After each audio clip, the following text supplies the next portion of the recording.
Olá, seja muito bem-vindo. Esse é o Boteco F1. Meu nome é Sérgio Civerli. E olha só, uma coisa que sempre chama muita atenção da gente é capacete, né? Quem não tem uma miniatura de um capacete da Fórmula 1 em casa que atira a primeira pedra? E uma coisa que eu sempre fiquei pensando é como criar uma boa pintura para um capacete Fórmula 1. Eu pensei, quem mais convidar do que senão Raí Caldato? Tudo bem contigo, Raí? Tudo bom, Sérgio? Um prazer aqui estar contigo, com o pessoal do Boteco F1. É sempre uma alegria muito grande poder falar com vocês.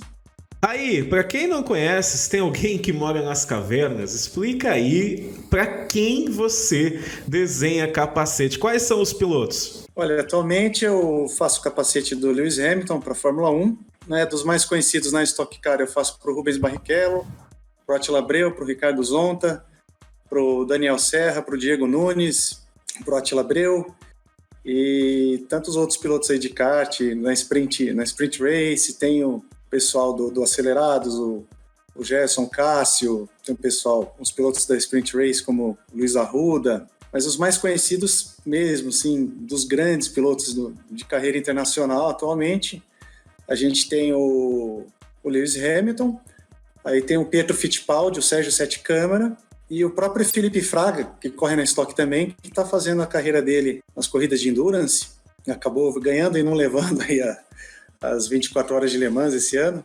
Então esses são os pilotos mais conhecidos para quem eu desenho. E, Raí, uma coisa que a gente sempre se pergunta, pelo menos eu, que também trabalho com vídeo, essas coisas, né? Sempre penso em questão de como desenhar, como colocar cada cor, essas questões. Como que se cria um bom desenho para um capacete? Existe uma ideia que vem do piloto? Ou você vai desenhando o capacete, vai desenhando as linhas? Como que funciona esse processo? Isso costuma variar bastante, né? É muito caso a caso. A gente tem pilotos que eles já vêm com um esboço, já vêm com desenho. Alguns desenham mesmo, na canetinha, tudo, escolhe as cores e a gente meio que passa pro papel. Tem aqueles pilotos que usam um desenho desde a infância, desde o começo da carreira, e a gente vai só evoluindo o desenho. E tem aqueles que a gente começa o desenho do zero. A pessoa, né, o cliente no caso, ele não tem muita ideia do que ele quer, talvez uma outra ideia de cores. Às vezes o cliente manda fotos de capacetes que ele gosta, alguns exemplos, mas varia bastante. O importante é o seguinte, é colher um bom briefing, né? Isso vale para publicidade, vale para o design de capacete, é colher um bom briefing, né? Perguntar bastante, cada detalhe para o piloto, e quando ele não tiver muita referência do que ele quer, quando ele estiver meio perdido, o importante é fazer uma pesquisa bem minuciosa. Eu chego a entrar nas redes sociais dos pilotos, dar uma olhadinha no Instagram, no Face, sempre que possível, para tentar captar a personalidade desse piloto, do que ele gosta. Às vezes a gente tem pista, até em música, em hobbies dos pilotos, como referência para uma criação que conte uma história do piloto, né? Aquilo que eu digo sempre, design é forma e função, é forma e conteúdo. Ele precisa passar uma história, né? Ele precisa falar sobre o piloto. Então, esse trabalho de pesquisa e de briefing é muito importante para um bom desenho. E como trabalhar com as cores também, que você faz o desenho, né, desde o capacete lá brancão, como que a gente consegue trabalhar com cores? Porque a gente sabe, né, tem a psicologia das cores, tem cores que representam sentimentos, tem uma cor que não casa muito bem com outra. Como que é feito esse casamento mesmo entre as cores? É muito interessante, porque existe o aspecto da psicologia das cores e tem a parte mais científica, mais técnica das cores. Então, por exemplo, existem as cores complementares, que elas estão distantes entre si no disco cromático, elas têm um contraste máximo entre si. Tem as cores análogas, que no disco cromático elas estão uma do lado das outras, próximas, portanto o contraste é baixo. Então, tecnicamente, você tenta trabalhar com contraste alto, você pode brincar com as cores análogas, secundárias, terciárias, mas ali sempre preocupado com contraste. Então, por exemplo, o azul e o laranja tem um contraste bacana, mas nada impede de você colocar tons de vermelho próximos do laranja e tons de azul, seja as análogas ali, perto do mesmo espectro, para complementar e enriquecer o desenho. Normalmente isso é feito com aqueles efeitos, aqueles volumes 3D, mas enfim, essa é a parte técnica. E a parte da psicologia das cores, você tem uma espécie de forma de complementar a parte técnica. Então, se o desenho é agressivo, você vai reforçar essa agressividade através não só das linhas, mas do que as cores têm a dizer. Então é muito interessante porque é um conjunto de informações que se complementam. Uma cor não diz nada sozinha sem um desenho que reforce esse conceito. Por isso que é importante o trabalho de pesquisa. A gente até saber se o piloto é mais técnico, se ele é mais agressivo, se ele é calmo na pista ou não. Isso tudo vai determinar o que a gente quer passar e o que o piloto quer passar também, porque às vezes ele quer passar um estilo, escolhe algumas cores, a gente procura orientar também, naturalmente, que tipo de cores, quais as cores que vão reforçar aquele conceito que ele pretende passar para o público, né? A imagem que ele quer ser conhecido, que ele quer ser percebido nas pistas. E olha, com certeza existem cores mais utilizadas e menos utilizadas, né? No Brasil, o que eu percebo é que as cores da bandeira, junto com o amarelo, né, tem uma predominância maior. Mas você vê outras cores também que são mais utilizadas e as que são menos. Tem alguma cor que nenhum piloto pediu para você ainda? Tinha até pouco tempo atrás, eu nunca tinha usado uns tons terrosos, né? Então, por exemplo, marrom com cobre, marrom com dourado, tons de caramelo, essas são as menos usadas. Eu usei recentemente, fiquei até surpreso, porque são cores bonitas também, mas as cores mais utilizadas, conforme você falou, é verdade, o verde, o amarelo e o azul, sempre fazendo alusão às cores da bandeira, mas de longe a combinação assim, que é mais pedida para a gente é o vermelho, o branco e o azul. De longe, assim, depois do verde, amarelo e azul, das cores da bandeira, o azul e o branco e o vermelho ou o rosa, né, o magenta, são cores bastante pedidas também pelos pilotos. E quanto tempo dura para criar o desenho, para fazer a pintura, né? Isso tudo, obviamente, nos programas de edição, até ir para o capacete. Esse processo, ele demora ou depende de piloto para piloto? Nossa, isso varia bastante de piloto para piloto, né? Então, por exemplo, pegando aquele exemplo que eu dei do piloto que ele já vem com um desenho, um esboço, e você passa para os meios digitais, vamos dizer assim. Então, é um capacete que você consegue fazer num dia.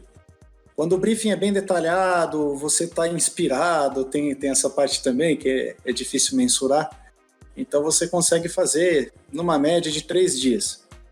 E tem também aqueles que podem demorar até 15 dias, porque o cliente não sabia exatamente o que ele queria, né? Ele procurou a gente pedindo um desenho, mas ele não tinha muita ideia do que ele queria, né? Um pouco perdido. Isso é comum, faz parte. E às vezes a gente faz um desenho que não era exatamente aquilo, aí tem alteração e tal. Então, os casos mais complicados, vamos dizer assim, para tentar encontrar uma identidade exclusiva para um piloto que está começando agora do zero e quer um capacete, você pode levar até 15 dias no desenho. Mas não passa disso. O legal é que a média que eu vou dar, assim, para pegar uma média de tudo, acho que uma semana seria uma boa média. E como gerar esse estilo race, né, que é malvadão, vamos dizer assim. A gente consegue ver o capacete do Lewis, que ele usou em 2017, né, o ano que você desenhou o capacete dele pela primeira vez. A gente vê que tem muitas linhas alongadas, finas, que vão crescendo, né, e isso é uma predominância, é isso que faz um capacete ter esse estilo malvadão? Sim, exatamente. Você tem, por exemplo, o capacete é um objeto praticamente esférico, portanto ele tem um peso, uma massa muito grande. Ao contrário do que deveria ser, em termos de desenho, o capacete sozinho é uma esfera, ela tem um peso muito grande, então ele vai parecer que está estático se não tiver um desenho, uma pintura legal. A gente trabalha o movimento, né? A dinâmica ou a aerodinâmica. A gente procura pegar um objeto que é muito sólido, muito pesado, que é uma esfera, que é o capacete, e através das linhas a gente procura deixar ele longilíneo. Então a gente trabalha a congruência de ângulos, os ângulos tem de estar casando bonitinho, procurar evitar linhas contra o movimento, linhas inclinadas no sentido oposto. Então a gente procura deixar o capacete, que é esférico, algo longilíneo. Ao contrário do que parece, é muito mais difícil, pelo menos na minha opinião, desenhar um capacete do que um carro, um avião. Fazer o livery design de veículos é muito mais fácil porque os veículos eles já têm um design, né? design de produto, então você, às vezes, é só valorizar as linhas que o veículo já tem. Agora, o capacete ele é uma esfera branca que você tem de preencher. Então, trabalhar essas linhas de forma mais fluida, longilínea, passando movimento, imaginando o fluxo de ar percorrendo essa esfera, ajuda bastante. Você imaginar como que o ar percorre ali essa esfera, o capacete, e trabalhar as linhas de acordo. E para deixar com cara de corrida, assim, você tem de pensar na identidade, o capacete, a identidade do piloto nas pistas. Então, é bom que ele tenha cores vibrantes, com um contraste bem marcante, e às vezes lançar mão de alguns elementos clássicos. Às vezes os pilotos querem um desenho mais clássico, que me agrada bastante. Então, tem as faixas Daytona, que são clássicas assim, no design do automobilismo, para carro, capacete. Tem bandeira quadriculada, que às vezes a gente usa, mas no geral é se preocupar com o movimento. As linhas, elas têm de passar movimento e velocidade. Então fala pra gente quais são 5, ou já sei que tem mais do que 5 aí na tua lista, capacetes que exemplificam o seu gosto e também influenciam no seu trabalho, né, como designer de capacetes. Quais são? Olha, é difícil escolher, gosta de todos que a gente faz, né? E o engraçado, assim, a gente aprende a gostar de todos os estilos, porque para o público em geral é mais fácil escolher um estilo que gosta, né, etc. A gente, pelo nosso ofício, a gente acaba gostando de vários estilos. Então, hoje em dia é difícil até escolher por estilo, mas enfim, vamos lá. Preparei aqui uma listinha. Eu diria que o Bruno Senna, a versão dele para a Fórmula Elétrica é muito bacana, porque o desenho original feito pelo Cid Mosca foi um desenho muito bem resolvido, né? Seria uma evolução do desenho do Ayrton. E quando o Bruno correu na Fórmula Elétrica, a gente acrescentou cores metálicas para trazer a pintura mais para o futuro, para os tempos atuais, e colocamos texturas de circuito impresso em cromado ao longo do capacete, que amarrou bem a pintura com o conceito de tecnologia da Fórmula Elétrica. Então é um capacete que eu gosto bastante. O do Lewis Hamilton, que está aqui do lado, de 2017, é uma evolução do capacete de 2016, mas trazendo a homenagem para o Ayrton, com fundo amarelo e as 3 estrelas unindo o tri dele e o tri do Ayrton. Na época o Lewis era tri, estava na busca do tetra. E ele tem linhas bem agressivas, apesar de ter testeira da Monster, uma área em preto muito grande. Esse colorido, esse contraste das cores trouxe uma alegria para o capacete, uma vivacidade, um contraste legal, que acabou anulando um pouco a predominância de preto muito grande aqui na auréola do capacete, né? Outro capacete que eu gosto bastante, por ter um estilo clássico e está conceitualmente bem amarrado, é do Denner Pires, da Porsche, que a gente trabalhou as faixas Daytona com as cores da Alemanha, né, do país de origem da Porsche, e a ventoinha da Porsche, que é um clássico dos motores refrigerados na época, a ventoinha, e conceitualmente ficou bem amarradinho, bem clássico, muito legal. Eu gosto também do capacete do Edson Cortés, que reforça aquela ideia do contraste bem marcante. Ele deixa transparecer a textura de fibra de carbono ao fundo, e dentro daquela ideia de linhas, de dar fluidez para o movimento, a gente tem uma seta estilizada bem grande, que é uma forma básica e clássica para se passar a velocidade, e a gente tem um resultado muito bacana. Outro capacete que eu gosto também é a releitura que a gente fez para o Rubens Barrichello, para as 500 milhas de 2016, na Granja Viana.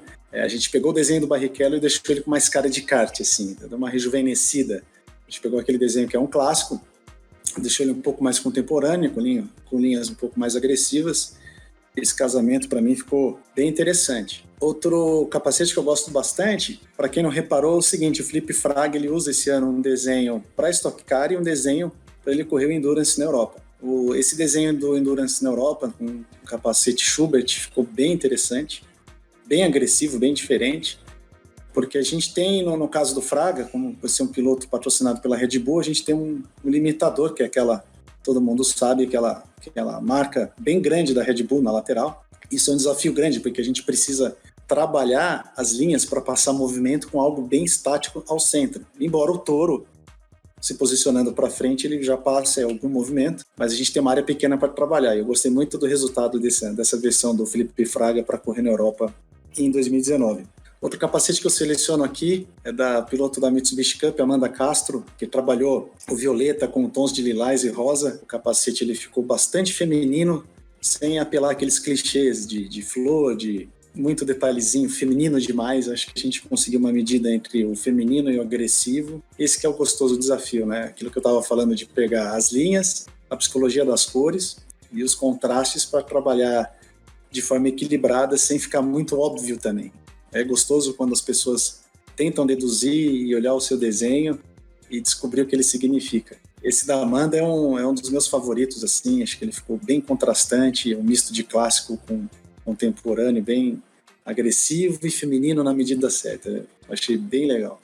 Meu amigo, Fórmula 1 também é arte, automobilismo também é arte, os capacetes são tão importantes, né? Porque marcam na nossa cabeça a identidade dos pilotos. Quando a gente tá no circuito, nós sempre procuramos o piloto pelo capacete. Então, muito bacana conversar com o Raí novamente sobre isso. E Raí, para quem quer contratar os seus serviços, como que esse piloto, como que essa pessoa, às vezes ele quer só um capacete ali desenhadinho, como que ele faz para entrar em contato contigo?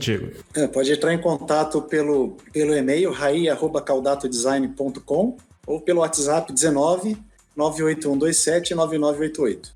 E sigam o Raí também no Instagram, viu? Ele sempre posta os trabalhos novos dele, tá aqui na descrição do vídeo também, todos os links, tá bom? E nós nos vemos em breve com mais um vídeo. Muito obrigado por assistir e até mais!